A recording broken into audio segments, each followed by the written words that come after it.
Hello friends, Ramya வீட்டு சமையலுக்கு உங்களை வரவேற்கிறேன். இன்றைக்கு எங்கள் வீட்டு தோட்டத்தில் இந்த முருங்கைக்கீரை பறித்தேன். இவ்வளோ முருங்கைக்கீரை கிடச்சிது. நல்லா கொப்பு கீழே தந்தால இருந்ததா, சரி ஓகே பறித்து கொஞ்சம் ட்ரை பண்ணி பவுடர் பண்ணலான்னு சொல்லிட்டு பறிச்சுட்டு வந்திருக்கேன்.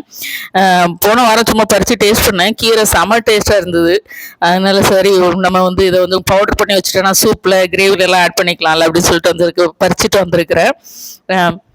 முருங்கைக்கீரை மாதிரி எனர்ஜி மற்ற எந்த காயிலையும் கிடையாது. நம்ம எல்லாருக்குமே தெரியும். சின்ன வயசுல எல்லாம் பார்த்தீங்கன்னா எங்கள் அம்மா வீட்டில் முருங்கைக்கீரை நிறையவே இருக்கும். வாரத்தில் ஒரு நாளாவது நாங்கள் முருங்கைக்கீரை பறித்து பொரியல் பண்ணுவோம். ஆனால் நம்ம சிட்டி டவுன் அப்படின்னு வந்ததுக்கப்புறம் நமக்கு கீரைகள் அதிகம் கிடைக்கிறது கிடையாது. நம்ம காசு கொடுத்து வாங்குற கீரையை விட வீட்டில் ஒரு முருங்கை மரம் வச்சோம்னா அதில் கண்டிப்பாக நல்ல கீரை, நல்ல ஃப்ரெஷ்ஷான கீரை, மருந்து போடாத கீரை நமக்கு சூப்பராக கிடைக்கும். கண்டிப்பாக முருங்கைக்கீரை கிடைச்சா மிஸ் பண்ணாதீங்க. நான் இது பவுடர் பண்ண போகிறேன்.